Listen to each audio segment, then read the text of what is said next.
Hi, it's Bookishbelles, Tiffany, the only bell left speaking.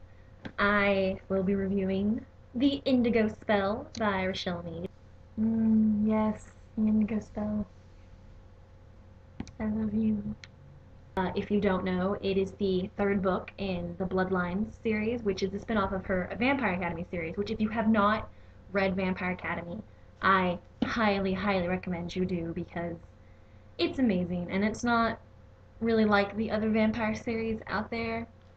I know that said a lot. Read more of the vampires. It's not like the other vampire series. Read the Vampire Diaries. It's not like the other vampire series. But really, Vampire Academy is very different. It's not even about a vampire. She is a Dhampir, which is part vampire, part human. The Indigo Spell, I actually got it a week late, and I was really, really upset. I had to avoid all the tags on Tumblr and stuff because I was really, really afraid to be spoiled for it. And I finished it about a week ago, and I am so, so happy with it. Because, I mean, going into Bloodlines in general, I was worried because I didn't really have opinion about Sydney in Vampire Academy. So I'm like, I know you're very different from Rose, so I don't know if I'm gonna. But I did. It's amazing. So, this book picks up where the Golden Lily, which is book 2, left off. Adrian has just, confessed his love for Sydney. Sidrian. And she rejected him. And it starts off with, like, the most humorous exchange when her teacher picks her up and's like, are you a virgin? She's like, where's this line of questioning going? And from that moment, I knew it was going to be a very interesting book. So this deals with Sydney coming to terms with her feelings for Adrian, whether or not she has them or not, and all her prejudice against vampires and human relationships and her alchemist teachings. And she's looking for Marcus Finch. Hold on. Marcus Finch. She's looking for he's the rogue alchemist we learned about in the Golden Lily. And she also has to stop her teacher's sister who is hunting down all these witches and taking their youth and their power and like mummifying them. So she's dealing with this and trying to find Marcus. And, trying to do her job and not let the alchemists know that she's sympathetic to vampires or else they'll, brainwash her. And dealing with her feelings for Adrian. And I will admit at times this book felt really, really too busy. Like there was way too much going on, but not enough payoff, really. Now, it is predictable, but that's what you get when you read a Richelle Mead book. You get predictability. It only used the word insidious once, though. The Golden Lily used it like 5 times, and I was just like, insidious, insidious, insidious, insidious. But it only used it once, which I was proud of.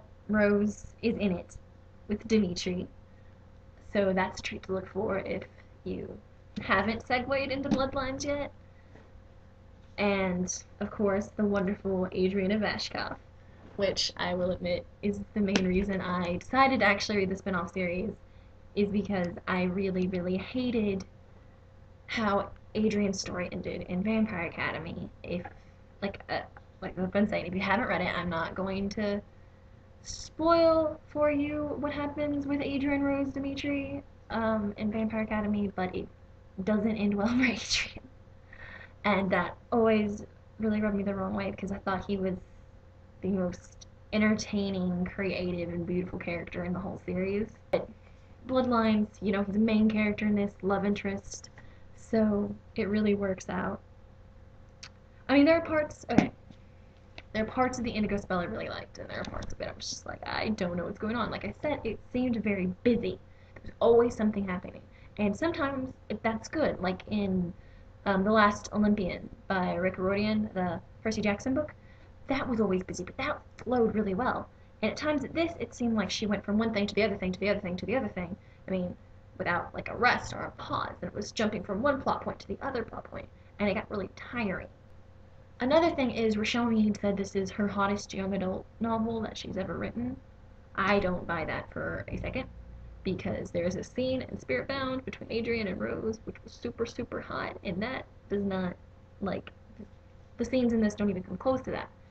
But for Sidrian here, these two, for Sydney and well, for Sydney, it was really hot. For Adrian, it's probably just like every Tuesday. But for Sydney, I mean, I guess it's a pretty hot scene.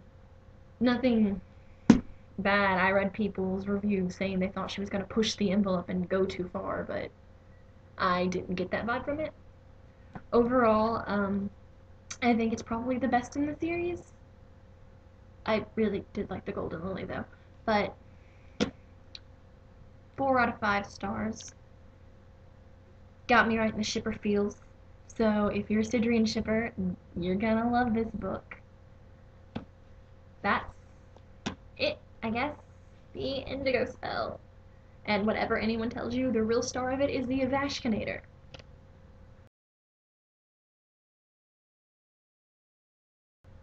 In other news, I am going to try to get back into the swing of doing reviews at least every 2 weeks.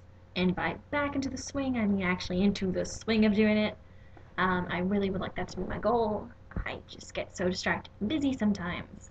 You know, I'm a college sophomore. Things get kind of difficult. I'm taking 3 English classes this semester.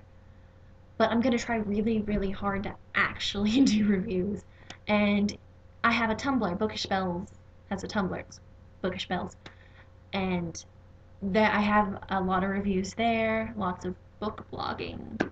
So in case I don't ever update again, which I will, I promise, I'm going to actually review Perfect Chemistry next.